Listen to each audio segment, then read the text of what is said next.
Welcome to the Salt Lake City Planning Commission meeting for January 22nd, 2025. I want to note the public meeting rules are posted at the entrance to this room or also listed in Section D of the Planning Commission Policies and Procedures. If you'd like to speak on an item tonight, you can fill out a comment card and hand it to a member of staff or the commission, and we will call on you when your item of interest is being heard. The first item on our agenda today is a report of the chair, and I don't have anything to report. Next is a report of the vice chair. I have nothing to report. Thank you. Next is a report of the planning director. So I just wanted to update the commission on a couple of things, mainly that we've been doing, but also the city council, which is fairly normal for this time of year, but we initiate or ask the mayor or the council initiates a number of text amendments to our zoning code to work on over the next little bit. So we've initiated, I think, 6 or 7 of those since November. Probably the biggest one you may have already heard or seen something about, but this is involving our RMF zones. So the RMF 35 and 45 zone that will be merged into one new RMF 45 zone. You'll actually have a briefing on that, I think, at your next commission meeting, and then you'll follow up at a later date with a public hearing. The council recently initiated a text amendment to address some fence height issues that have come up, and one of the things that we wanted to ask the commission, if you remember back to a proposal you had in the M1 zone to increase fence height, if you wanted to potentially add to your agenda next meeting to expand that council initiation to include the M1 fence height. So that was right now in the M1 zone, fence height in the front yard has to be set back, can only be 4 feet unless it's behind the front wall of the building. That proposal that came through that you recommended be adopted and that the council did adopt would have allowed a 6-foot fence at the front setback line.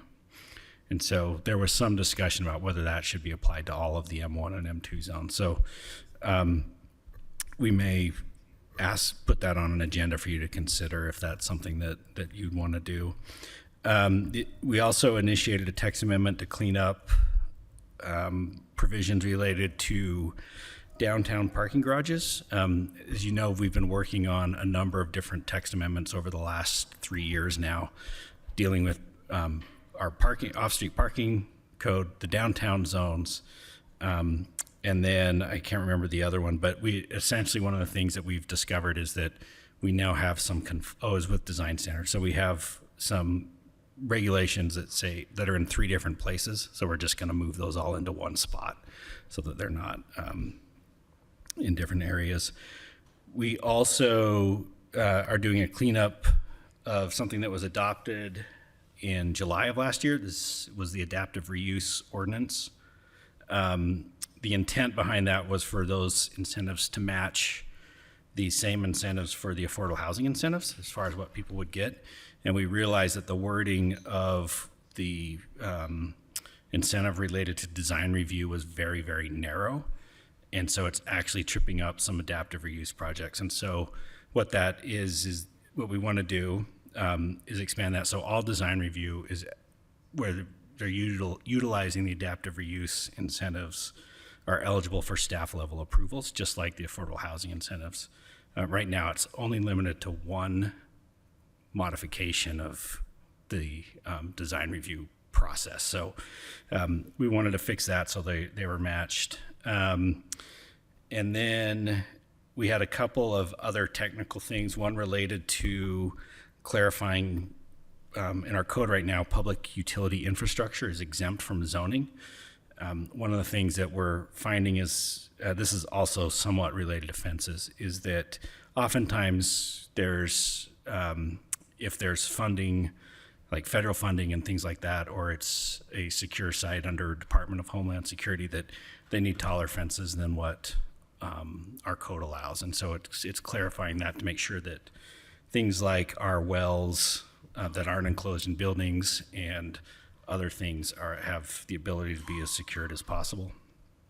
And then clarifying, we had an issue with some outdoor storage regulations that caused us some pause, and so we want to clarify that too. Luckily, most of those are more what we consider kind of fine tuning, although some of the RMF 35, 45, and the building preservation incentives are pretty extensive. So just wanted to give you an update on that.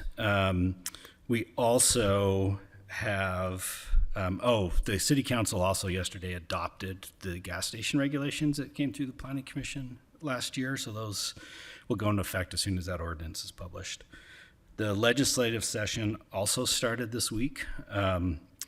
There's already some land use related bills in front of the legislature. Probably most of them, at least at this point, the land use related bills don't have a significant impact on the city. Probably the one that has the largest impact, that if it were to be adopted, would allow single family dwellings to be on a minimum lot size of 4,000 square feet.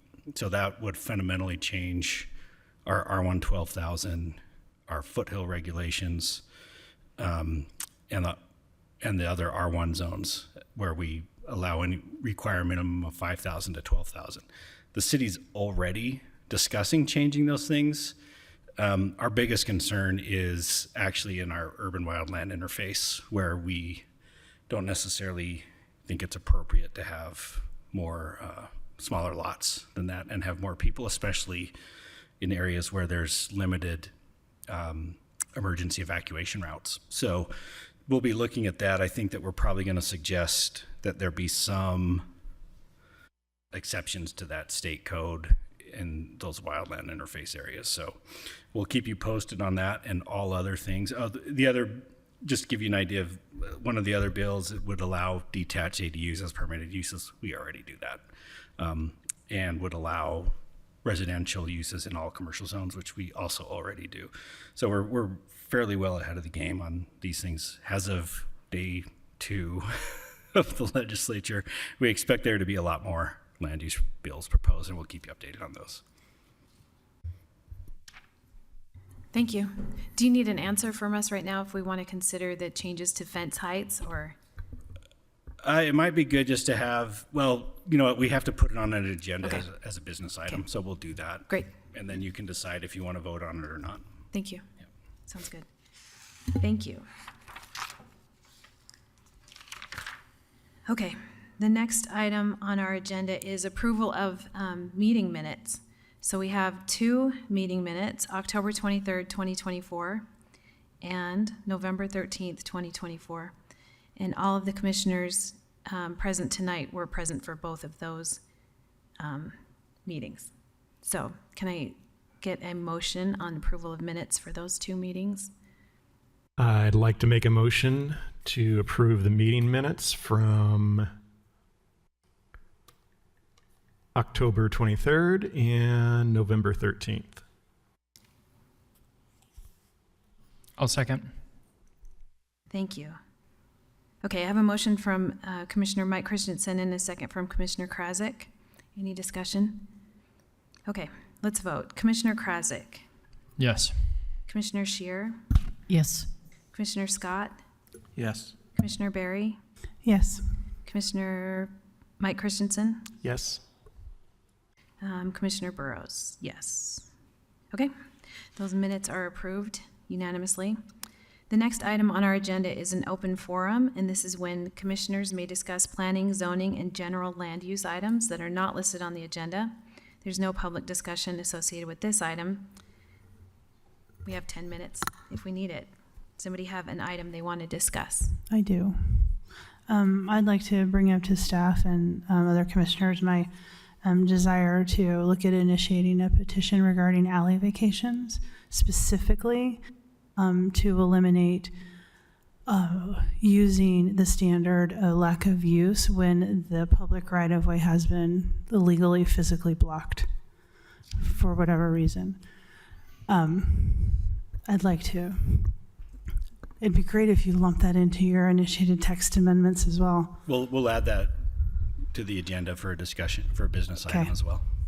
Thank you. And I would, and actually, just to add to that a little bit, if one of the conditions should be whether there is a potential for development in the future to use that alleyway, which Yes, has been yes. something that we have actually discussed. Yes, I have. And turned things down because Yeah.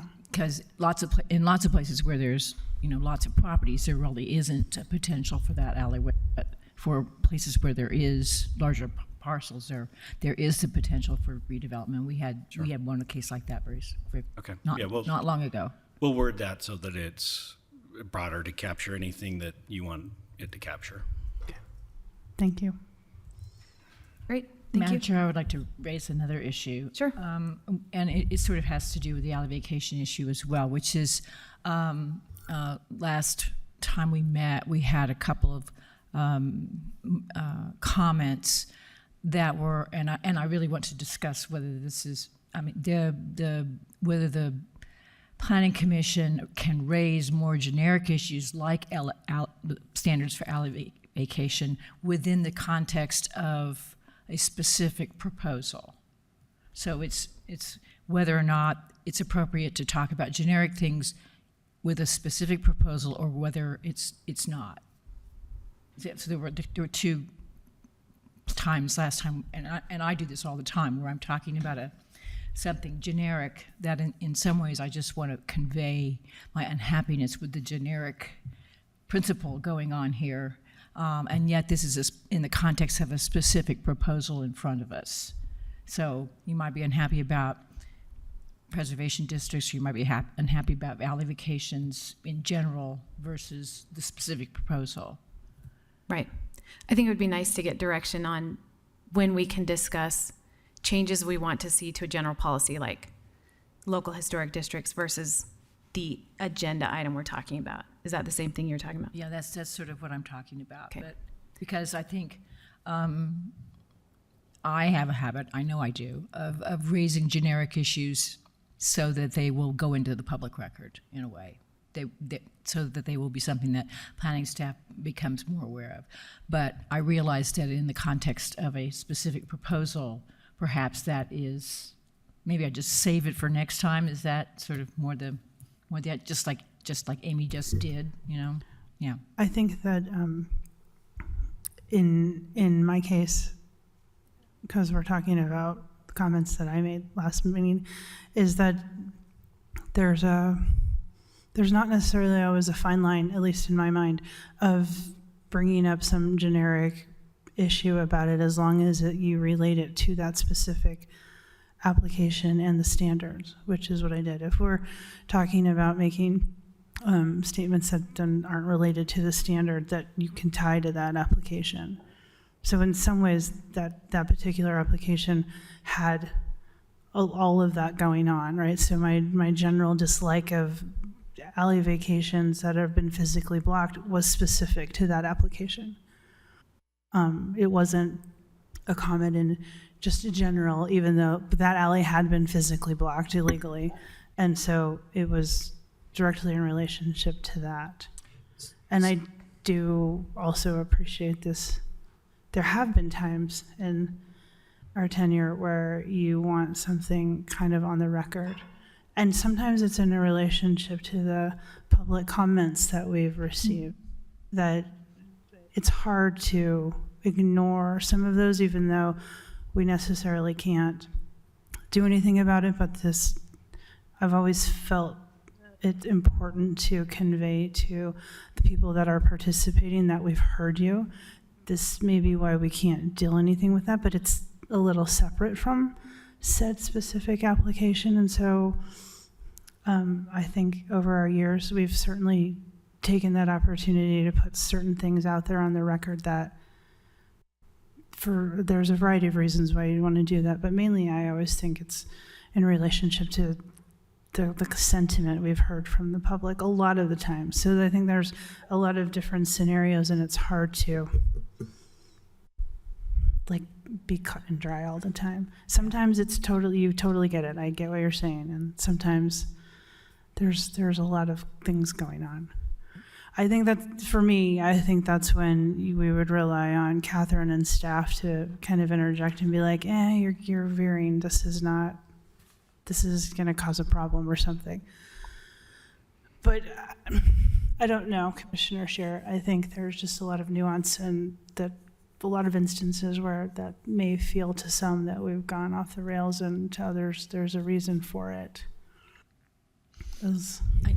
I think I just want to encourage us to be aware and actually raise these issues in the next meeting, where we're in this open forum like this, because there are some things which bug me about the general policy and the codes, and which probably need a larger discussion, or even putting some kind of petition forth from the commission, or some policy change. But that actually, and we do need to discuss them rather than have them sort of an undercurrent in the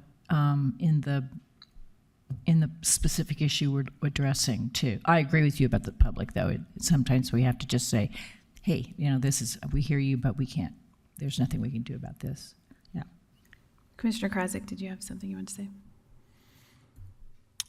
Just that I hear both of you, and I think that the use of this time, if we all try to make an effort to use this instead of trying to insert our opinions about code within a different format, I think seems like a good precedent we're setting today. So thank you both for kind of talking about. I know I could have done that last meeting instead of talking within the middle of an item. So I appreciate you both. We've got 2 minutes left. Does anyone else have anything in this section?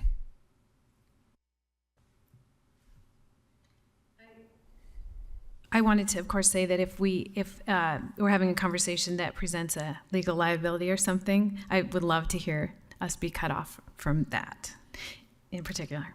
But otherwise, I think that we have some good ideas, and this maybe is a good forum to talk about it, the open forum, right? Anybody else? Okay. Thank you. Our next item on the agenda is the consent agenda. So we have one item on our consent agenda. It's the conditional use request for a new accessory building at Church of the Nazarene at approximately 1099 West, 800 South.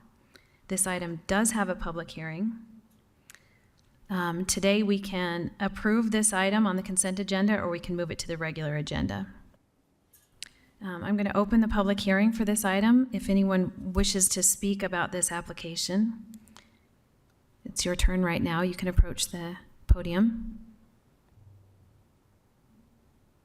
I don't see anyone. Don't see any public comments. So I'll close the public comment period.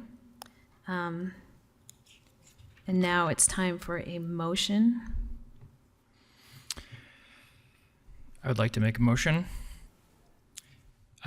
This is for PLN PCM 2024-01189. Motion to recommend approval. Based on the information presented and in discussion, I move that the commission recommends that the city council adopt the conditional use permit. Oh, I guess, sorry, no, that's We just approved. not Hang the on. way. Yeah, Do you want to just make a motion on the consent agenda, actually? Yeah, just, Okay, yes, to approve the consent agenda. Sorry, Okay. I appreciate it. Yeah. thank you. So we have a motion by, Second. and a second by Commissioner Scott. Thank you. So the motion is to approve the consent agenda by Commissioner Krasik and a second by Commissioner Scott. Commissioner Barry, Yes. Commissioner Scheer, Yes. Commissioner Scott, Yes. Commissioner Krasik, Yes. Commissioner Mike Christensen, Yes. and Commissioner Burrows will also vote yes. So that's unanimous. The consent agenda passes. Okay, the next item on our agenda is a rezone request at approximately 128 North End Street. The planner is Alicia Seeley. If you want to introduce this application and present it to us.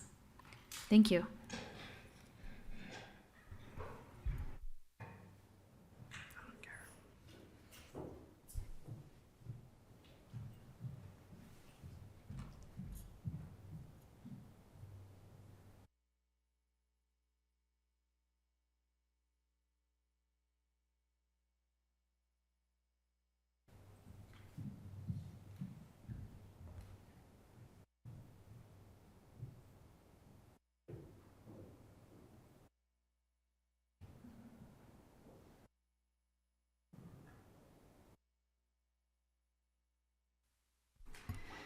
Here we go. Is this working? Great. Good evening. My name is Alicia Seeley. I am the planner assigned to this petition. And what we are discussing this evening is a proposed zoning map amendment at 128 North N Street, not a typo, 2 N's in that address. And the request is to amend the zoning on this lot from SR1A, the current zone, to RMF 30. Before we dive into this, I just want to first apologize to the commissioners and the public for any confusion associated with this proposal. There have been quite a few updates and some last-minute changes, so I understand if what I'm presenting today is probably a little bit different than what you have seen, but I hope I can clear up the confusion in the course of this presentation. So thank you in advance for your patience, and I hope you'll forgive me for being long-winded, as there's a lot of context and background on this project. Here's the site of the petition, 128 North N Street. It sits fronts N Street in the avenues just south of 3rd Avenue. The lot is currently zoned SR1A Special Development Pattern Residential, and the property owner is requesting a map amendment to rezone to RMF 30, which is low-density multifamily residential district. The property also sits in the Avenues Historic District, so the Historic Landmark Commission will review any proposed development on this site. Here's a more zoomed out view of the property, just to get a sense of the surrounding zoning. It is, for the most part, SR1A, with the exception of the lot directly north, which we will talk about, is currently zoned RMU 35. The proposal, as it is today, is for the purpose of allowing an infill development project that would be a 3-unit multifamily building on the rear of the existing lot. And these additional units would be rentals. On the current site, shown in the picture here, is a historically significant 4-plex building that fronts N Street, and this building would not be altered in any way as part of this proposal. Staff is recommending approval with conditions for this proposal. So let me take you through how this project has evolved since it was originally submitted. On the left column here, the applicant originally requested a rezone to RMU 35. That was the original petition, and this would have allowed 5 infill units that would be a maximum 35 feet in height with no side yard or rear yard setbacks, so allowing the owner to build right up to the property line. The original proposed community benefit was that one of the units would be offered for a rental price affordable at 80% of the area median income. And this is what was sent out to neighbors initially. After the public comment period, the applicant revised the proposal based on public comments and staff feedback. So the new request was to change the zoning to RMF 30, low density multifamily residential, to be more compatible with the existing neighborhood. And this zoning designation reduced the proposed maximum height to 30 feet, imposed a minimum 10-foot setback on the side yard, and therefore, due to the decreased buildable area, they were proposing 4 units instead of 5. The community benefit was still offering 1 unit at that affordable 80% AMI. And that is what went out in the initial staff report. Then yesterday, let me go back here. Yesterday, as this proposal was being reviewed, Yesterday, as this proposal was being reviewed by planning staff, an error was discovered in the calculations staff had made previously for the allowed number of units that would be allowable on this lot under RMF 30. And it was determined that the applicant would only be allowed a maximum of 3 infill units instead of 4. When the applicant learned this, they determined it would no longer be feasible for them to provide an affordable unit, but they could make the 3 units large enough to include 2 bedrooms each, and are now proposing the community benefit as family-sized housing. Here's what currently exists on the site of the proposal. Those top 2 photos are of the detached garages in the rear of the lot behind the 4-plex. As you can see right now, they are built just about right up to the property line. That's on the north side of the lot. On the bottom left is looking at the back of the 4-plex building from the rear of the lot, and shows the shared driveway between the 4-plex and the condo building next door to the south. And finally, the bottom right photo shows the additional garages in the southeast rear corner of the lot.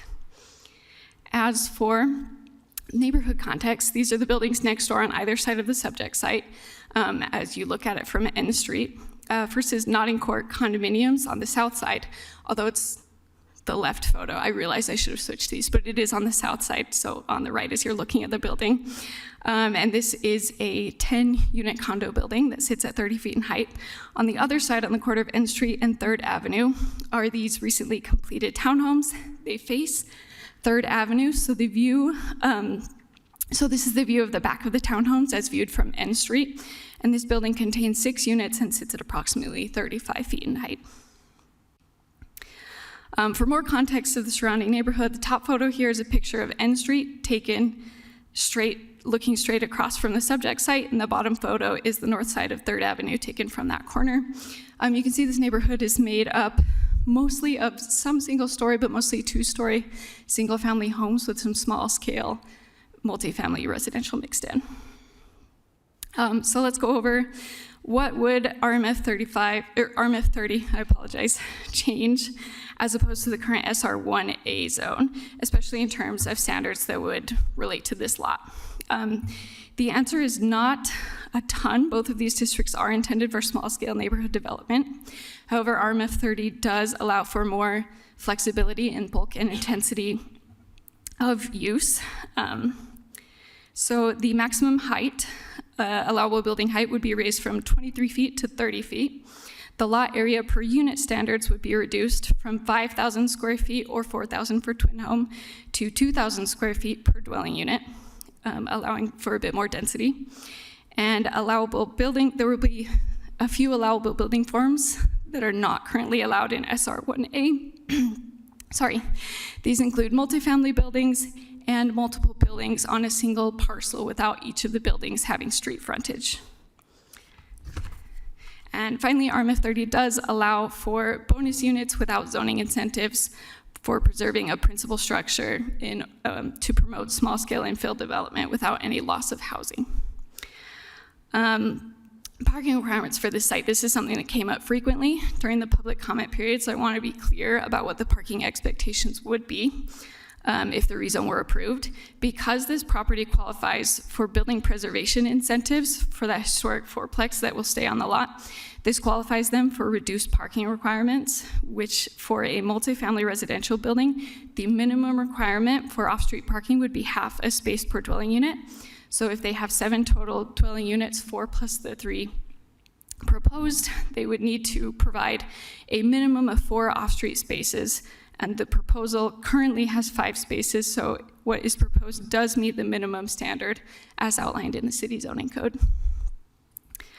The proposed change is supported by citywide plans, including Plan Salt Lake, which calls for enabling moderate density increases within existing neighborhoods where appropriate, and encouraging and supporting a diversity of new housing options and types with a range of densities throughout the city to best meet the changing population. It is also supported by Thriving in Place, the city's anti-displacement plan, which advocates that the city support zoning and code changes that help create more missing middle housing types in neighborhoods throughout the city. And Housing SLC supports creating gentle infill and specifically rental housing opportunities in every neighborhood. As for the Avenue's future land use plan, this site is designated as is most of the rest of the avenues as appropriate for low density development, which it defines as 4 to 8 units per gross acre. And this proposal requests a higher intensity than that. However, as the surrounding neighborhood has grown since this plan was written in 1987, and the proposed development infill is supported by citywide plans, planning staff has determined that a land use map amendment would not be required as part of this proposal. So the proposed community benefit, as outlined in Title 19 of our code, states that a potential community benefit may be providing housing that aligns with the current or future needs of the community as determined by the general plan. Needs could include the level of affordability in excess of the number of dwellings that exist on the site, size in terms of number of bedrooms, or availability of housing for purchase. The proposed community benefit for this rezone is that all additional units shall be 2-bedroom units to provide family-sized rental options in this neighborhood.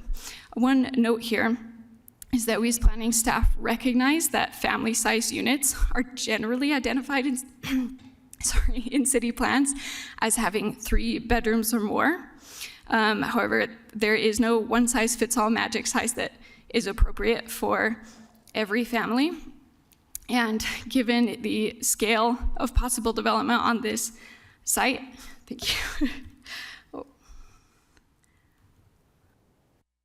And given the scale of proposed development that would be possible on this site and the support of this kind of development from citywide plans, staff do feel that this is an appropriate benefit. And if the city council, as this is a legislative item, it will eventually be approved or denied by the city council. And if city council determines that this is an acceptable benefit, they will enter into a development agreement with the property owner to ensure the agreed upon benefit is provided. Okay, staff received a few comments, or a number of comments when the proposal was to change to RMU 35. This was the original site plan that was sent out to neighbors and posted on the city's website. Staff received a few comments in support of the proposed rezone. Comments in support echoed a need for this kind of mid-sized housing as the city grows, support of development without any displacement or loss of existing housing, consistency with the existing development pattern of the neighborhood, and that the increase in density is supported by access to high-frequency bus routes. And I believe it was Route 1 along South Temple that was specifically mentioned as serving this area. Public comments in opposition to this proposal, almost every comment I received cited this next door development to the subject site. So to understand the comments, you need to know a little bit about this site. This property was formerly a small, older gas station, but was approved for a rezone to RMU 35 in 2020 to build townhomes. And many residents complained that the construction on the site was very disruptive and lasted an unreasonably long time, as these were finally just completed in 2024. Comments stated that the site was not maintained during the construction period and was an eyesore with refuse and broken glass on the site.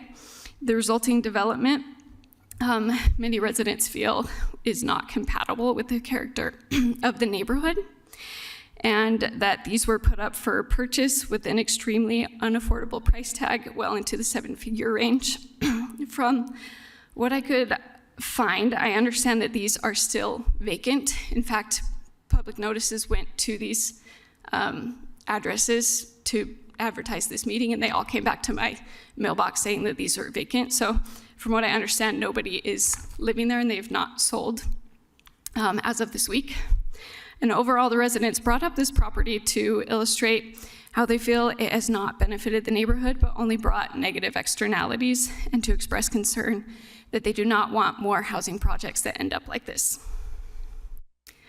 There were just a couple of public comments that did not fall into this category, and those include the proposed, at the time, 35-foot height with no setbacks, having potential air and sunlight impacts on adjacent buildings and neighbors, and concerns over the availability of parking and increased congestion that could result from this project. And as I stated earlier, after the public comment period, I don't know why that jumped. After the public comment period, based on comments received in staff feedback, the applicant revised their site plan to address some of the concerns and scale back the potential for development. Note that the site plan shown here is not updated and is still showing 4 units instead of the proposed 3. However, as this petition is only for the change in zoning designation, the applicant would not be held to whatever site plan they submit at this time, and any further development will be reviewed at a later time. The site plan simply helps illustrate what may be possible under the requested zoning district. In conclusion, staff finds that the proposed zoning map amendment complies with applicable general plan policies and initiatives, and that the scale of development allowed with the amendment is appropriate and compatible with the surrounding neighborhood. Based on the information and findings presented, planning staff recommends approval with conditions as outlined in the staff report. So thank you for bearing with me. I know that was a lot of information, and thank you to the people who've submitted comments along this process and guided this petition. I'll now take questions and comments. Can I add a few things? Yeah, absolutely. This is Kenton Peters. He's the architect on this Hi. project. Alicia, first of all, thank you. Very thorough report and very good at keeping us up on the evolution of things. So I'd like to point out, if the rezone is granted, the side yard setbacks, as Alicia noted, were 10 feet each. Fire department was asking us for 13. So that is, it won't be less than 10. It might be a greater side yard than in the zoning district. That's something that has to be worked out as we move forward, if we get to move forward in design. Another aspect is the RMF 30 rear yard setback is 20 feet. Fire department was asking for 13. But if we have 20, then we've got more. And within that 20 feet, and in the 10-foot side yard to the south, we'd be required to provide a 10-foot landscape buffer, I believe, between this RMF 30 zone and that SR1A zone to the south. That's not required from the RMF 30 to the RMF 35 to the north. But if this rezone is allowed, then to the extent we can do so on the south because of the shared driveway and access, there'd be a landscape buffer, and there certainly would be one to the residential units to the east. Another thing to be aware of is currently there are 4 garages on the north property line and 1 at the southeast corner, all of which are built just about to the property line. They vary a little bit from like a foot to 2.5 feet for the north, and then the one on the southeast is right up to the line. So in any case, for the benefit of the neighbors, because of the setbacks, none of our structures are going to be nearly as close as the existing structures are now located. Now, admittedly, we have the opportunity to go higher to a 30-foot height if we wish. However, in context, RMF 30, the townhouses to the north are 35 feet high. So at most, we'd be 5 feet higher than those. 5 feet lower than those. The condos to the south, which have, how many units are in those? 10 units to the south at a consistent 30 feet high. If the rezoning is approved, we can build 3 units at 30 feet high maximum. So the building mass will be much less than that of either to the north or to the south, which is, I think, why they call it lower density and a gentle, what was the phrasing? Gentle infill. Okay. Let's see. Oh, also by virtue of the setbacks that are required, 20 feet rear and 10 feet on the sides, gives us the opportunity to provide more than the code minimum of parking. I don't think we can do carports because we couldn't build a carport within those setbacks, but surface parking to the inside of the landscape buffer. So hopefully we could respond to some of the neighbors' parking concerns by providing more than the 4 that are required. All these things will have to be worked out in design as we go forward, but there's certainly a lot of opportunity to do a compatible and sensitive design for this area. And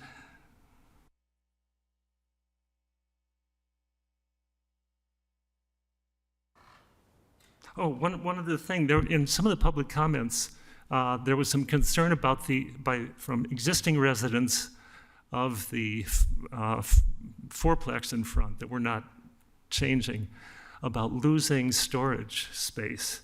One of our goals would be, besides providing parking for the new units, enclosed parking, is to provide some additional storage space for the existing apartment in order to replace that which is missing. Again, this is kind of vague because we don't have a design.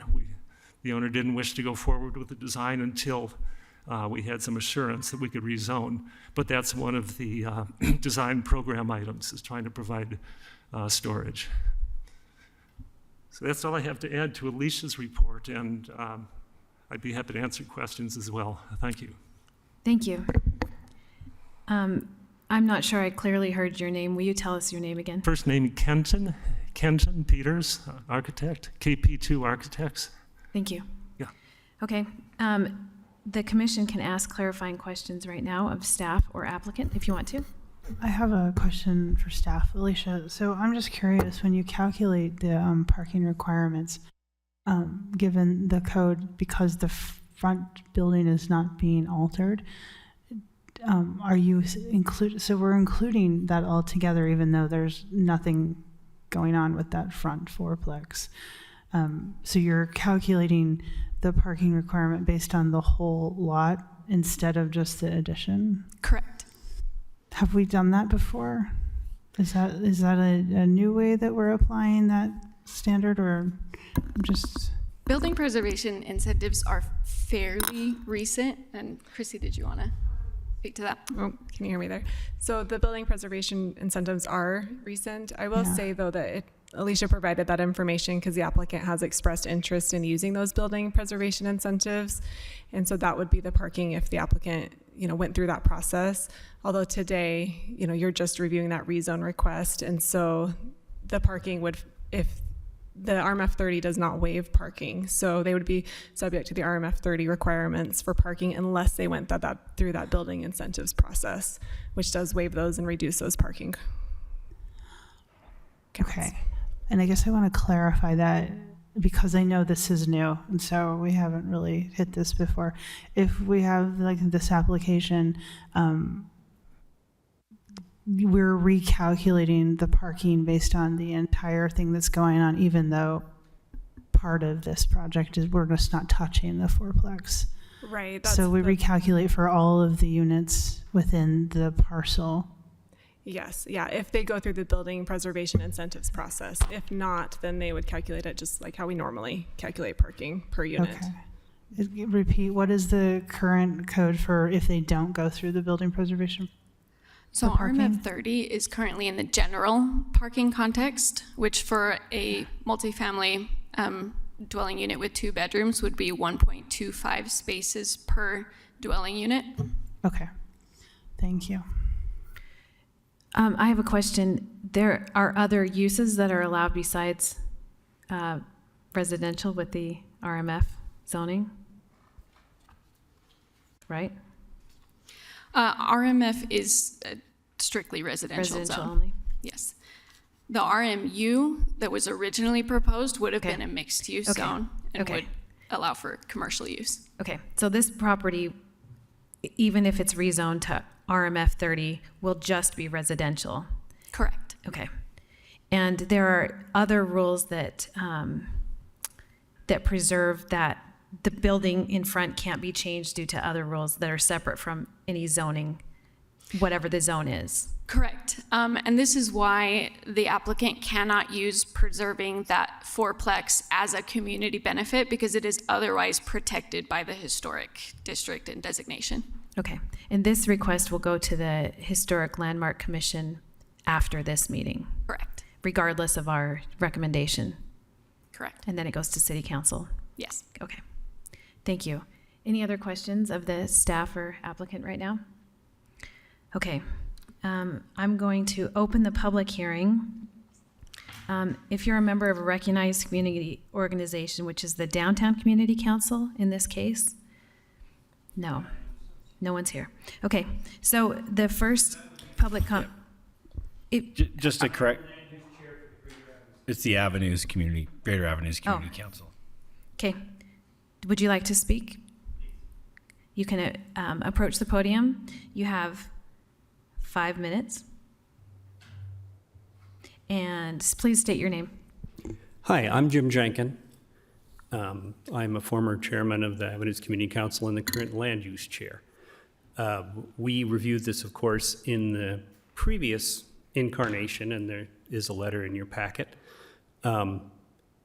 This proposal now is a great improvement.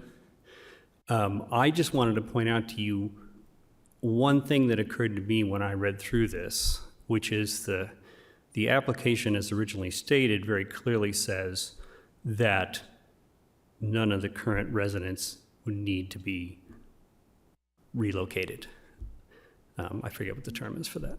But there is a condition here where someone who needed a secure garage parking would have to move because the garages which are currently attached to the rental agreements, to my information, are being demolished. So if you have a service worker who has a van-based operation, then currently they have secure parking. And if the garages are demolished, then they do not, and they would, if they require that secured parking, would have to relocate. And I am not a land use professional. I'm just a lab rat. But I caught that as an inconsistency, and I thought it was worth mentioning because we want to be able to accommodate service workers where possible in the avenues, because in so many places in the avenues, they simply can't be accommodated. And I just wanted to bring that to the Commission's attention. And that's really all I had. This proposal has morphed so far from what we originally reviewed that there really aren't any other specific comments that I have. Thank you. Thank you. Okay, I have a comment request card from Cindy Cromer. If you want to approach the podium, state your name and give us your comment. You have 2 minutes. It's still Cindy Cromer, and my comments are going to focus on the inadequacy of this piecemeal approach to redevelopment in one of our city's most beloved neighborhoods. I have 5 points, which is too many to share with you in 2 minutes, and each one of them sort of puts the ball back in your court. That was your conversation during your discussion period. So these are very broad, sweeping, general. The SR1A is too restrictive. A property owner can't build a carriage house for a mansion at the east end of South Temple. Think about that. You can fix it. The master planning for this neighborhood, this is number 2, is outdated, and you have the authority to address that. Number 3, this piecemeal approach to rezoning results in neighborhoods where abutting property owners have different rights. I have 6 properties in the Bryant neighborhood with 3 different zones. 2 of my properties are right next to each other and they have different zones. Different development rights do not contribute to a sense of community. Predictable changes in zoning do. Of course, the consistency of zoning is a matter of equity, if I'm even allowed to still use that word currently. Number 4, this proposal is similar to one that you saw on Canita Court several years ago. It is time to look at what has happened to these new building sites the city has approved. And number 5, I do not view 2-bedroom units as a community benefit. Cowboy Partners is completing an entire building of 2-bedroom units called Duet. I'm looking for modestly priced housing as a community benefit, especially in a highly desirable neighborhood like the Avenues. Thanks. Thank you. I have a comment card from Deanne Williams. If you want to approach the podium, state your name, and you have 2 minutes to speak as well. I'm Deanne Williams. I'm immediate past president of the HOA Notting Court. I hope this is all in your picture. We are on the south. Our doors and our porches face north. So we are looking at what is currently there. We will have to live with any of the construction. We're very concerned about the damage and how we have protection from that. My first question is, if it's 3 units with 2 bedrooms, is it occupying the same amount of space as 4 units, 5 units? Do you understand my question? Is it occupying the same amount of space? It's just a change in the number of bedrooms? I can pose that question after the public comment. I will ask them. All right, thank you. we have to talk about turn space. So we have carports for each of our 10 units. 5 are in the very front of our building and 5 are in the back. We share, and we have an easement agreement for the driveway. There's many places where 2 cars can barely pass going opposite directions in that driveway. So we're very concerned about the amount of damage, the amount of noise, the potential long-term damage to our property. And again, it's hard to picture because it's all new, but where the heck are cars going to turn around? And again, currently, there's 4 renters in the front building. There's 6 garages. So 4 of those renters each have a garage. One, I think, has rented 2 of the garages. So I just can't picture, yes, if there's only 3 units, technically there's only 3 families that have 1 car, so they need fewer garages, but I just don't think this is well thought out yet. Again, you know, we're condo owners, we're not developers. We do not know where to get the help.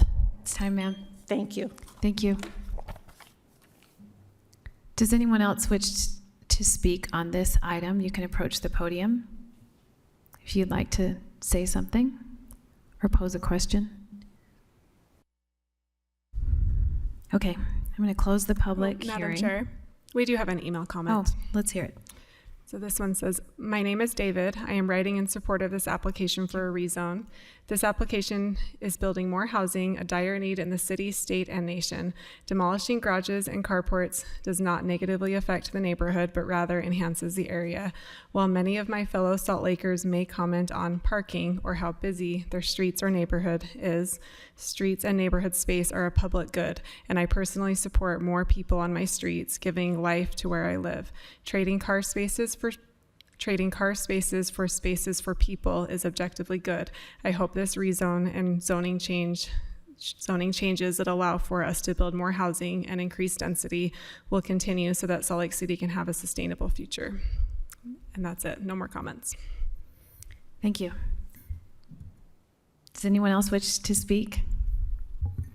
Okay, I'm going to close the public hearing on this item. I'm going to ask the applicant if you have 5 minutes to respond to comments offered during public hearing. I wonder if you will specifically address the question about, will these units be the same size that we looked at before? Will they just be larger or smaller? How many rooms? That kind of stuff. Yeah, that's a good question and very appropriate. I guess the simple answer is a 2-bedroom unit is going to be a bit larger than a 1-bedroom unit. If you have a 1-bedroom unit that has a 12-foot square bedroom, living room, kitchen, bathroom, mechanical space, you've got a certain size square footage. If you make that a 2-bedroom, you've got another 12 by 12, another 144 square feet. So yes, a 2-bedroom unit is going to be larger than a 1-bedroom. Another part of her question was relevant too. What is concerns about damage to their property during construction? That'd be something we'll have to work with the contractor to try to reduce the effects. I mean, you can't eliminate the effects of construction next door to an existing, but what we would propose to do is have a very transparent and engaging process where we would meet with the neighbors to show them what our plans are, get their feedback, try to make sure they feel involved and that we're addressing their questions. There's going to be some disruption, it's construction, but we would do our best to reduce that effect. Cindy's comments, as always, are thoughtful and informed and provocative, and there was a concern about, specifically for our project, costs, trying to make this affordable. You know, costs are market-driven. We are not intending to build high-end units. They're intend to build something of quality and value that will be a benefit to the neighborhood. And that's going to be driven by market costs. We'll do our best to make them affordable. They've got to be competitive in what they're renting for. But, you know, just saying, making them affordable to a given a level of renter, we can't guarantee that. We're shooting for the common person, but we just got to see where costs are. We're going to do our best to keep them in control.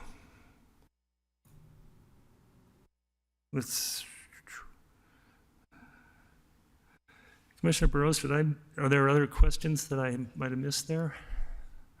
Other comments? I believe that the public comments mostly speak to access and damage during construction, and then how garages, parking, pulling in and out, that kind of stuff. Yes, good. The gentleman from the community council had a good point. Where are the current residents going to park during construction? We're going to have to address that, figure out where the construction staging is, how the condo people can have continuous access to their parking since it's shared drive, and where our current residents are going to be able to park. I don't have an answer right now because we haven't gotten into the design that far, but that is an appropriate question and something we're going to have to work through. But we are aware of it. Thank you. Okay. The actions that we can take on this item tonight are to give a positive recommendation to the Salt Lake City Council, a negative recommendation to the Salt Lake City Council, or we could continue this item to another date if we want to. Now it's time for the commission to discuss this application. I have another clarifying question for staff. So I'm assuming now that proposed conditions on approval would be a development agreement that they are 2-bedroom units, correct? Yes, correct. So how do we approach that when the applicant may or may not pursue the preservation component of that? So if they don't pursue preserving the existing building as part of this project, then how does that condition for a development agreement stand? Like, if this feels like still in flux, if that is a condition that can be enforced later on, if they don't pursue that part of the community benefit. So the amount of parking will not be part of the development agreement. The development agreement is just to provide a minimum of 2 bedrooms per additional unit. I know I on the wasn't site. talking about the parking. I'm talking about if they don't pursue Right. the preservation component. Then they will be held to the But RMF 30 standard. So the only benefit you're saying if they pursue that is the reduced parking. Correct. Okay, so then if they choose not to do that, then this condition for the development agreement is kind of null because they're not pursuing a reduction in parking with the preservation of the front building. I'm just concerned that the condition becomes irrelevant if the application changes in that way, and if that needs to be addressed. Commissioner Barry, I think there's probably some confusion on the term benefit, right? Sure, there is. All zoning changes now require the applicant to propose some community benefit. In this instance, their community benefit is that condition. And Okay, so, I understand. yeah, so the council ultimately gets to decide whether to agree to that or not, or agree to something else. So it's different than what the other benefits that like the RMF 30 zone may provide. I wonder if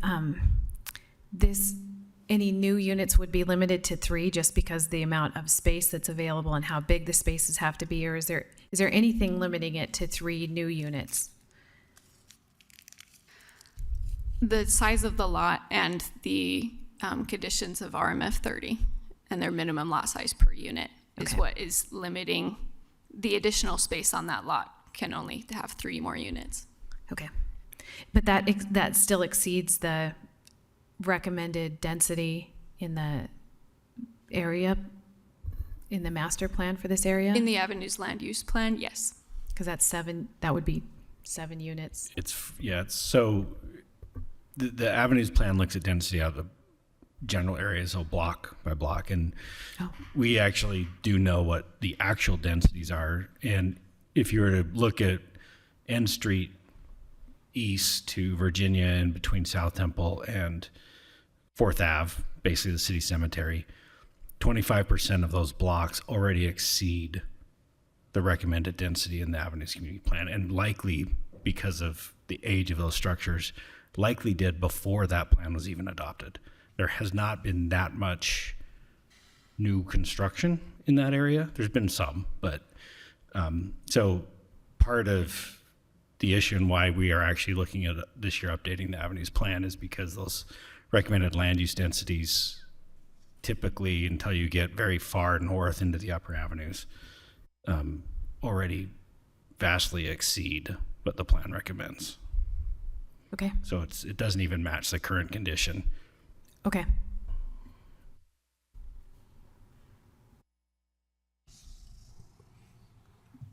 And the question of whether a 2-bedroom unit is family size that's a question in my mind as well, but it's a question that the city council can decide. If they decide that doesn't meet their requirement, they could change it to 3 bedrooms or whatever they decide. So part of your recommendation can identify community benefit is appropriate or not. Okay. So. They can't use the historic preservation as a community benefit because it's already protected. So it has to be affordable unit or a family size unit. Yeah, I'm reading through the community benefit thing because I'm trying to fit it within the framework of how this is written, just because I think that just building kind of appropriately scaled infill development is a community benefit in and of itself. So I think that qualifies. I don't think that saying 2-bedroom units or family units I disagree with that, so I wouldn't want that to be kind of cited as a community benefit, but I'm not sure how to then properly word what the community benefit is within the framework of the kind of section in here. Are you saying that the rule says that an appropriately sized infill is a community benefit? No. Not that the rule says that, but that it seems like it is. Yeah, I'm saying that I believe that is a community benefit. I don't think it's not one of those that are enumerated. Okay. Commissioner. Okay, that makes sense. Commissioner, the first, so on C1A, it says the proposed community benefit shall be within any of the following categories. And then A says providing housing that aligns with the current or future needs of the community as determined by the general plan. So you could make a finding that compatible infill is in line with the general plan. Cool. Yeah, if that's the case, I think that would be a more appropriate way to approve it and to cite the community benefit rather than saying that 2-bedroom units are family units. I would like to avoid saying 2-bedroom units or family units because I don't think that sets a precedent that we want. So if we can do it some other way by just saying appropriate infill or as that I would prefer to word the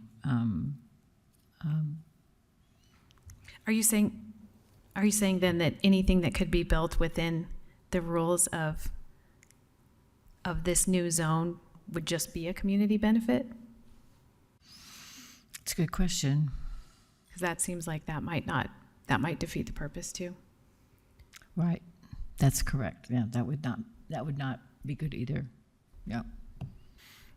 I would be in support of mirroring what Kelsey was just saying, that the community benefit is that the size of the development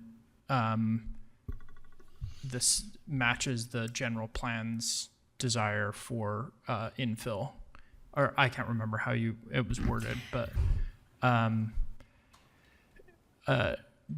that I would feel comfortable with that.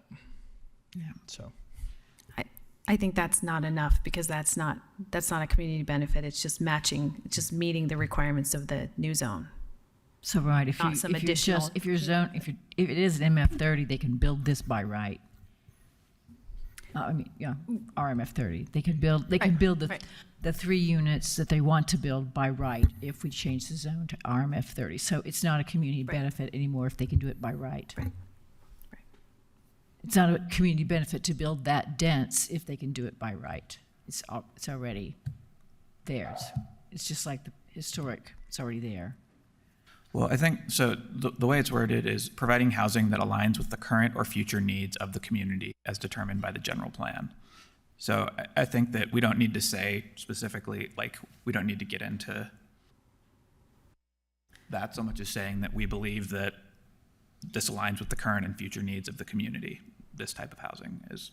And that connects to the general plan. Yeah, I think is what I would. Why would any project ever provide some other community benefit then? If that's sufficient. Right. I feel like. If we allow Yeah. something that's already allowed by right, exactly. then why would that be a community? Why wouldn't that always be the community benefit for a project? Right. That's what I think. Does that make sense? I mean, Yeah. it's a great point Amy's making. I think that's what drove our desire to have some community benefit for a rezone, Right. is exactly what you're saying, right? So just the fact that they build it wasn't giving us enough community benefit. Well, we weren't seeing a community benefit. We were just seeing projects, and you can argue that housing itself is a community benefit, but that's not what drove this. So the intent, as I remember it, to instill this standard was because if you're getting a rezone, the community, the city, we need to have certain aspects of this back so that we are getting housing, but housing that's meeting these things that we've decided are of benefit, that we were not seeing by just getting rezones, that then they could do their project A by right, or B, they needed some modification, they'd come back to us. But we had no tools to say, hey, well, you're gonna build this, we'd like to see this or this. We had no standards in order to try and leverage that. So I guess I'm a little contrary to that idea that having them build that is the benefit, and I'm kind of in line with Commissioner Scheer and Commissioner Burrows that we need to look at specifically what these standards, the community benefit standards are, and if we feel it meets one of them, to then support a potential rezone. So this raises a question of the interpretation of this ordinance with the community benefit. Is just following the zoning that's going to be a new zoning, is that a community benefit if it's housing? Well, that's not what the community benefit description says in the code. I mean, it basically says, is this helping us achieve our goals outlined in our general plan? And that is, if you want to find a discussion point to say whether this community benefit is appropriate or not, you would use those policies that are in either our housing plan, any aspect of our general plan. So the housing plan, thriving in place, all of those things. If it's providing some housing benefit that is clearly identified, you could make that as the reason for the community benefit that's being achieved. That's ultimately up to you to decide whether you think it is or not. There are factors to evaluate the community benefit proposal in the code, and that one of them is policies in the general plan that support the proposed community benefit. So you can weigh a number of different things, whether it's ends up being compatible in scale and size. If it's providing a type of housing that is needed in a neighborhood that may not be there. Those types of things can all be considered as you determine whether or not this community benefit is worth recommending to the city council. Right, but we don't know if it's what the type of housing is going to be here, because all we're doing is rezoning. Right, but you're talking about the housing that would be allowed in that RMF 30 zone. For example, if somebody were coming in with a proposal and the housing was going to be all micro units, 200-300 square foot units, in an area where there's 3 or 4 buildings on that same block that have those same types of units, that may not be a type of housing unit that might be needed in that specific situation. Whereas if somebody came in and was like, hey, we've got 100 units on this block, 80 of them are micro units, we're proposing whatever, 5, 6 2-bedroom units, that might be a housing size that isn't found on that block, and it might meet the goals of the city. Okay, so the actual question is a little more esoteric than that, which is that we are being asked to accept the community benefit for the rezone. Okay, so we're being asked to define a community benefit for the rezone. Right. So the rezone, so there's not a specific proposal here. I'm going to say just a rezone. It is a rezone. So let me see if I can word this so it makes sense. So the question really is, in the case where if we approve a rezone, are we approving that?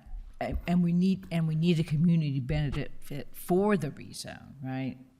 So, but the rezone itself provides more housing. So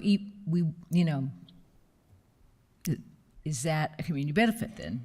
So I think what Nick is saying, and also in part, is that the ordinance doesn't constrain you to such a great degree as I think maybe the concern is. Okay. It's not, unless we for sure identify something that, could not, something that you're doing beyond what you could do by right, then there is no community benefit. The ordinance is not written in such a constraining way. Okay. I think the ordinance gives the commission the opportunity to consider the particulars of this property as well, given the historic structure that has to be retained and the difficulties of doing redevelopment for a property like that. That can be part of a consideration of, is another property as capable, or would we see another project like this that is trying to do infill in this way? Is that a community benefit because that is being pursued here, even in the face of those challenges? What if we instead of trying to define what family-sized housing means, we just recommend that the condition is that they have a development agreement where they provide family-sized housing, and maybe the city council drills that down into something more specific? No, they won't. I don't know that I feel comfortable with that, in that if they require 3 bedrooms and we end up missing out on an opportunity to be able to prevent that. I think that this project as proposed meets the goals of Thriving in Place because it, by the nature of it being in a historic district, prevents displacement while adding housing into the neighborhood, which is the goals that we're looking for in Thriving in Place. And then Plan Salt Lake also calls for more housing types in neighborhoods. And this kind of housing type in the neighborhood seems like it will continue to help grow the neighborhood. So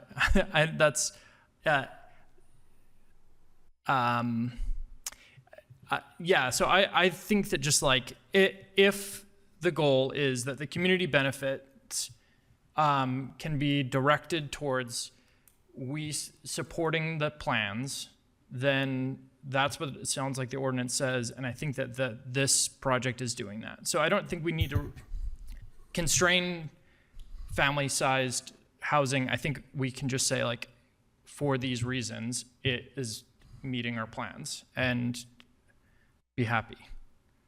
So take out the reference to family-sized. Just have it 2-bedroom units and not, okay, these are going to be 2-bedroom units. That's something we need in this area. End of discussion, right? That's sure. So 2 bedrooms is a condition, but it's not it's not the public benefit other than it being something that's needed in this neighborhood. It's not family sized, because I don't want family sized to be 2 bedrooms. Does that make sense? Yeah, I think though that we do, if we don't put a condition advising for a development agreement for something, and we just leave it like, no, this is it, time has proven to me that without those conditions, they don't happen. And No, I think we need the condition. I just think that we don't want to call it. You don't want to call it the family community benefit. We don't want that reference. If it's in the, I don't know if it's in the. Gotcha. Yeah, I can. Right.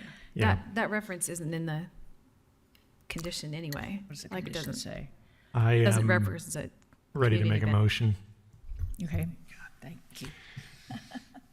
Based on the information presented in discussion, I move that the commission forward a recommendation of approval of the zoning map amendment application to the city council with the following condition: that city council enter into a development agreement to ensure the agreed upon public benefit, which is that each of the newly built units provides a minimum of 2 bedrooms, is provided prior to a certificate of occupancy being issued for any building within the future development.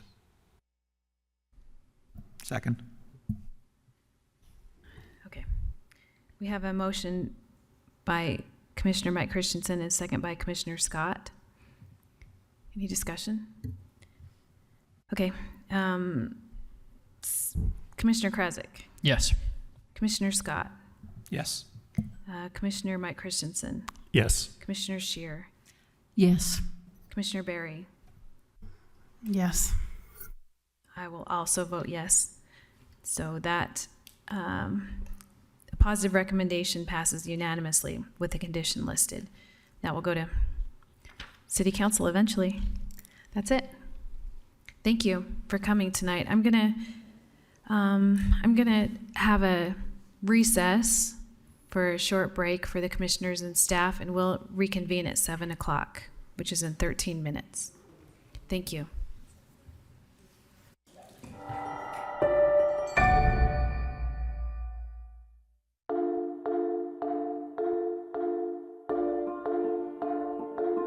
We're having a work session about planned unit development research.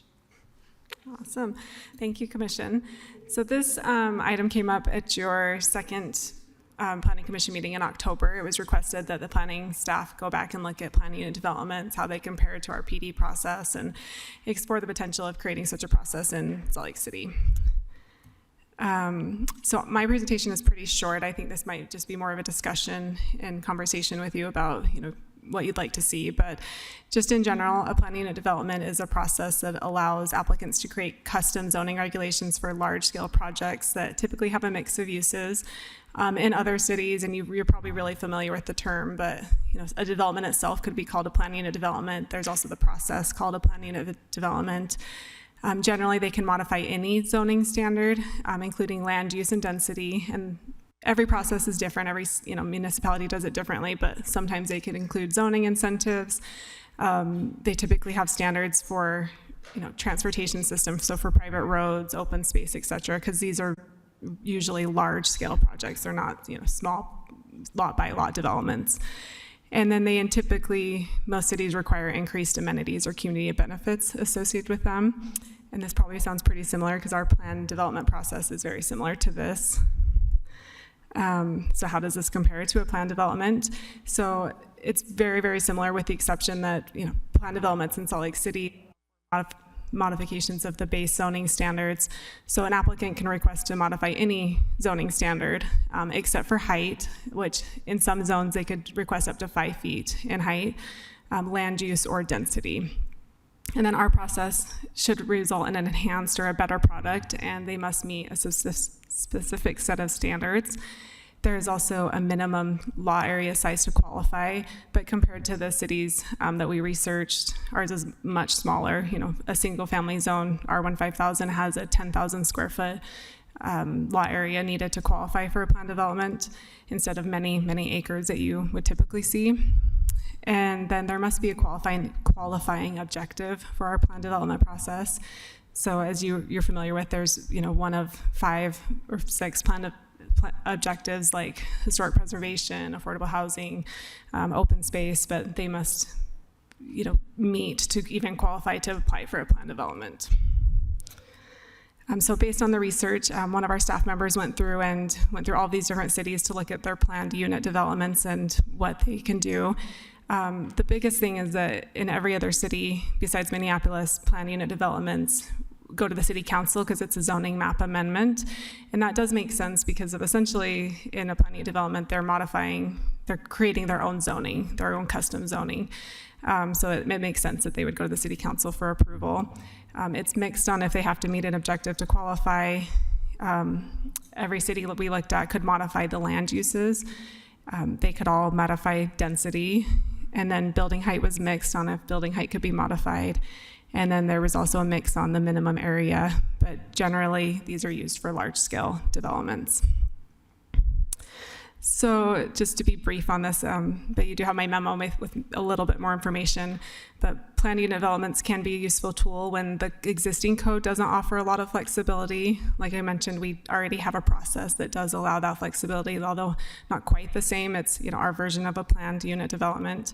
It is more useful in cities where there are large amounts of greenfield development, where instead of developing lot by lot, which is more what we see in Salt Lake with infill development, like South Jordan, who has a planned unit development process, they have that large acres of greenfield development. There are some cons. It's less predictable for the public because of that, custom zoning that comes out of it. And it's a longer and more complex process because it goes to the city council. And so, planning staff does not recommend that a PUD process is created for those reasons I just mentioned. Number one being that we already have such a similar process. And instead, we could explore changes to the plan development process. And so some of those recommendations, but I would like to hear from you on, any of your thoughts on what those changes could be as well. But refine the objectives to qualify for a plan development. So plan developments, we see as staff that most people are selecting housing or meeting the general plan compliance to qualify for a plan development, and they're pretty easy to meet, so we could tighten up on those requirements or those objectives to make it a little bit more challenging to get into the plan development process. And then looking at modifying existing standards. One of these, which doesn't quite address the ask and the why of looking at planning developments, but one of them would be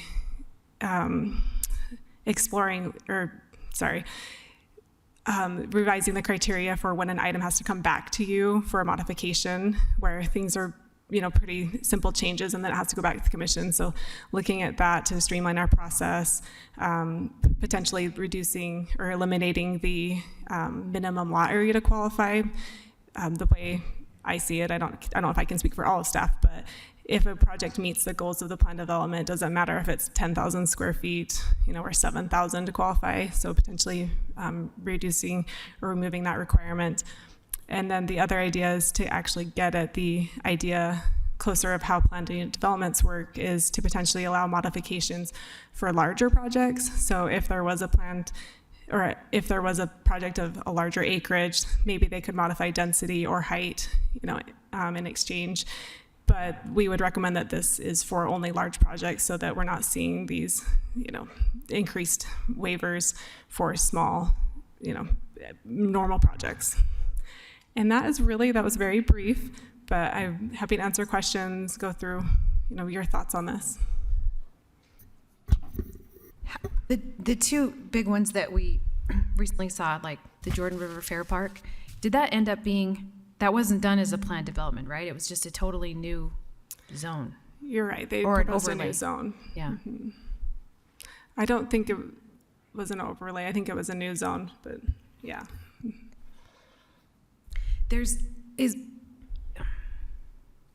Why was it done as a new zone instead of a planned development? I think a planned development wouldn't have, I don't know for sure, but I'm guessing that it was just too many modifications they would have needed to request, and it was such a unique development type with a stadium that it made more sense for them to ask for a new custom zone. Part of that reason is because most of the property was zoned M1, doesn't allow housing, and I mean, ultimately, the state law said you've got to figure out zoning. Like, you have to agree to zoning by the end of the year. And so that was a big piece of it. But also because typically a planned development has a lot more details fleshed out. Like, they tend to know where the roads are and where the building sites are going to be. And so you're approving the site as a whole, which is exactly what some of the examples that were on some of the slides for some of the greenfield development that you see in other cities that have greenfield. There's more put into thinking of that through that process than just coming up with zoning. So one of the reasons that I propose that we look at PUDs is exactly for the reason that Nick was just talking about, which is that in the planned development projects that we're looking at now, we're looking at a single lot that that is typically an infill or rodevelopment, and so big projects that have multiple buildings and new roads and or modifications to existing roads, or that might have open space within the project, but maybe not on a particular site. So I would say that yes, we're fine on planned developments under a certain acreage, but once we get to a point where they're building multiple buildings on a site, like 4 or 5 or 10 buildings. I mean, City Council raised this with the SEG developments. Like, how do we do this without just having a new zoning on every single kind of parcel they might have? How can we approve more than one building at once? Well, this is how we approve more than one building at once. We actually look at the whole site. It all gets approved together, and so you can say, instead of saying 10% open space, you can say open space here. And next to that open space will be, major buildings, and they'll be taller. So it's actually a lot more, a larger sense of, right now, we don't have any, we can zone the Fair Park District. We could have zoned it, RMF, RMU, 29 or something, big.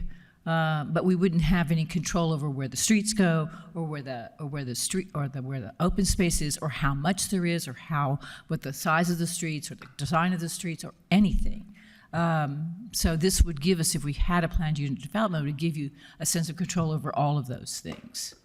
And I would say that, and I've thought about this a bit, not a huge amount, that we don't necessarily have green fields, but we definitely have brown fields and other kinds of redevelopment sites within the city that would require some kind of site plan, that would benefit from some kind of site plan and development association. So it's not just a matter of changing a particular zoning on a particular lot, to modify that zone so that we can, but it's also which we do fine on.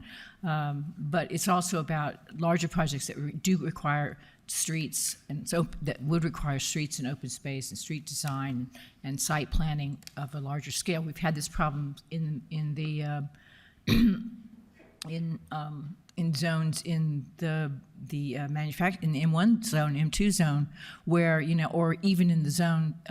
We've had that where, the developer wants to include the open space on a specific site, a specific lot, as an open space requirement for the whole project, where it's a large project, which would be better than having specific open spaces on the specific properties. So in that case, you'd want a planned unit development, so it would really be and that's true of all of these kinds of projects, where you might not want the open space to be associated with that particular building, but it could be associated with the whole project, so you would actually be able to gather that open space together and make something reasonable instead of just a setback.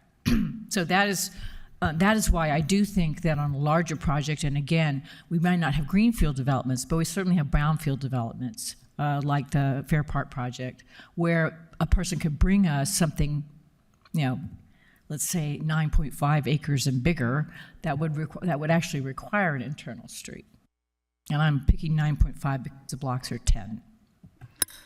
So I would just caution the commission against trying to develop policy based on what happened with SEG or the Fair Park District, because those came to the city, as we know, in just very distinct, procedurally unusual ways. And even with SEG, that wouldn't have been possible anyway, because they are not the owners of the property. So in no universe, if we had a large PUD process, would that have ever occurred, because they're not the owners. You know, we had Abravanel issues and the county with the convention center issues and all of the owners of the individual parcels between the Delta Center and the convention center. So I'm not saying, Commissioner Scheer, that there's no universe in which that could happen for redevelopment. We got West Side development that's going to happen for sure. But SEG and the Fair Park may not be the way that that could have ever materialized. Just because I wasn't on the commission even, but there's the new silos block that they're doing this whole development with, and then the block just east of that. I don't remember what that development's called, but it's another full post district. Yeah. It's a good example of a PUD. Kind of can someone kind of articulate how maybe those projects may have been different, or they seem like they're resulting in something that seems like a quality project that you would get from a PUD, but we're getting with a PD.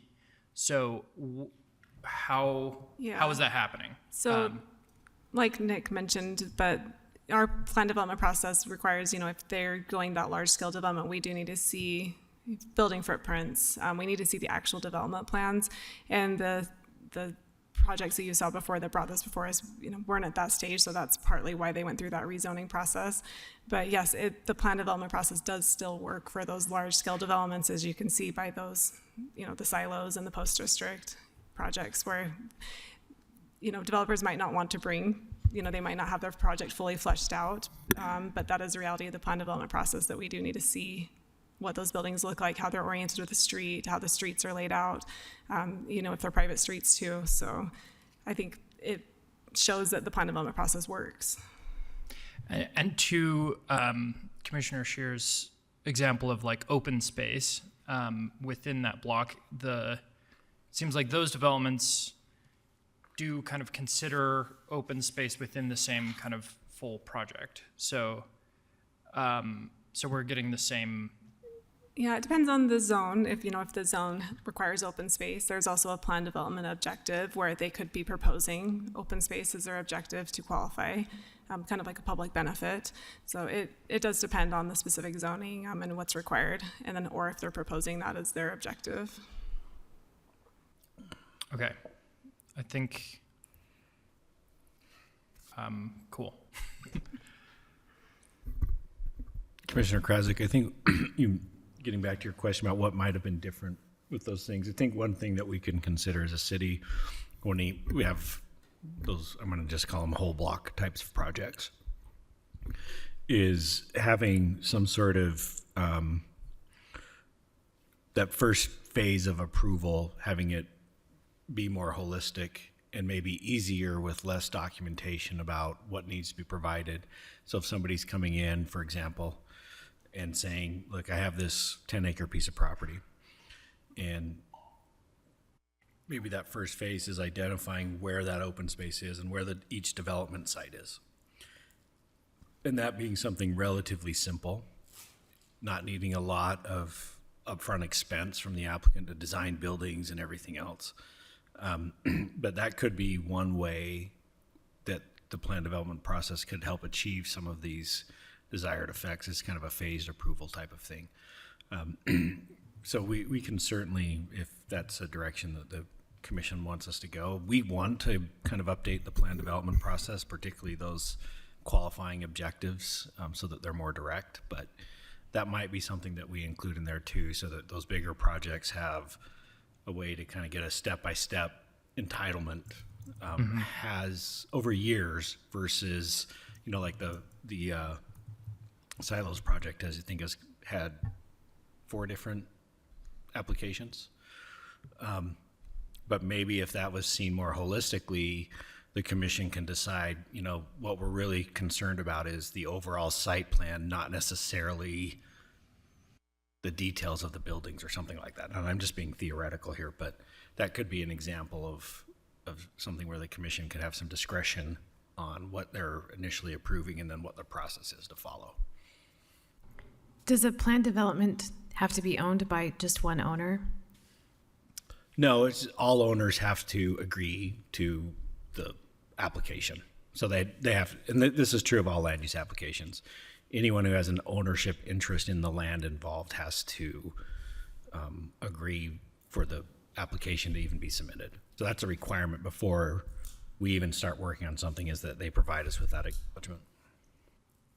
And it's okay to do a planned development with a coalition of lot owners? Good. Yeah.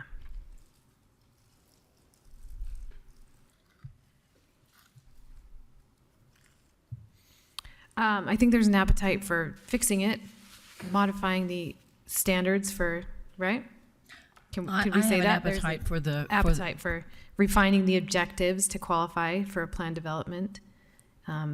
We would consider that, right? I think we could fix the plan development process without, you know, having a whole new process if we have some sense of how a site plan would work on a project that's, you know, has potential to have shared open spaces shared by several buildings or several different properties, eventually subdivided properties, or a subdivision plan / open space / you know, plan development project.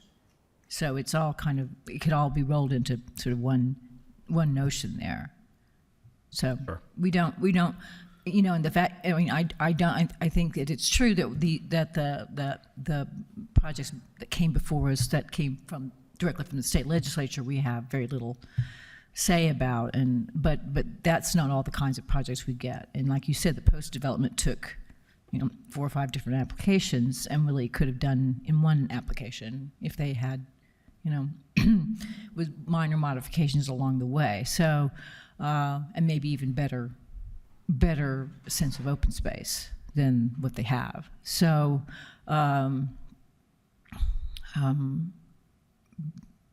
so I do think we ought to be able to do something about a project over a certain number of acres, or that proposes, you know, more than just a driveway to the, more than just a driveway, actually proposes a street. The difference in size requirements was dramatic on your sheet where you compared the different, like one of them was 5 acres and one was 500 acres where they could do. And maybe they have a different process between those two, but that was dramatic. Any more thoughts on plan developments? Well, we can take these ideas and thoughts and come back to you. Just for like clarity, what is it, Commissioner Scheer, that you feel like are the objectives that a PUD is meeting that you want to see happen more in Salt Lake City? So like what are 4 objectives or whatever that a PUD? I would like to see some objectives about the street layout of a project that looks at a street, that actually adds a street to their project. I would like to look at objectives regarding open space and consolidation of open space across parcels, rather than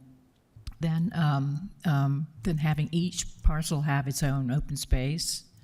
So a PUD would generally allow, is both a subdivision request and a zoning request. So we don't do that now. We do subdivisions and we do zoning.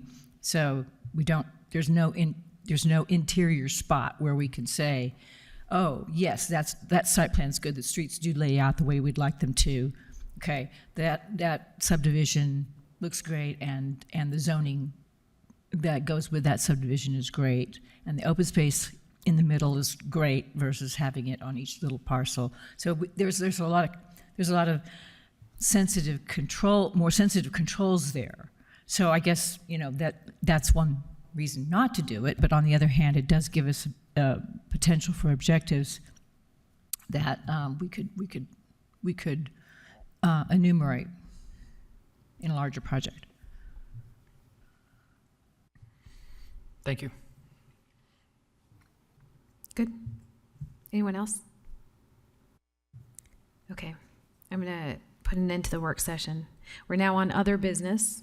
And I wonder if, for other business, if we can hear about at some time what the plan is for the Avenues master plan, if it's outdated and is not useful at this time. Do we have a plan to get a new one? You can answer that another time if you don't want to right now. No, I can answer that now. Great. So we are in the process of putting together the first step in this, which is really in existing conditions, where we analyze all of the built environment, right, and everything that goes into that. This process this time is going to be a little unique in that the University of Utah, students at the University of Utah and the College of Architecture and Planning are actually doing a class on the Avenues plan where they're going to come up with something that they work with the community on. We will be more like an advisory role to that class. Obviously, that's this semester, which ends, beginning of May, first week of May. And it may be that whatever that comes out of that is something that, we work with the community on what's good, what should move forward into an updated plan, what's not. But our goal is to have that updated plan in front of you before the end of this calendar year. So it'll be, we're working on putting together our work plan right now, and everything else, and away we go. So just so you know, this year our focus is going to be on updating 3 community plans. That includes the Avenues, Capitol Hill, and Northwest. The Avenues is the oldest plan in the city. The Northwest is the second oldest. And so the reason why we threw Capitol Hill on there is because a lot of the built environment is very similar to the Avenues. And a lot of the existing conditions are the same. And so we think that we can update both of those without a lot of additional staff resources to do it. We're doing them all in-house. And so part of that is being driven by the need for us to, by the end of this calendar year, link our land use planning and water conservation plans together. So that will also that's also on our priority list for this year. So you're going to see a lot of plans, general elements of the general plan coming before you this year. Okay, thank you. All right, this meeting is adjourned. Thank you for coming.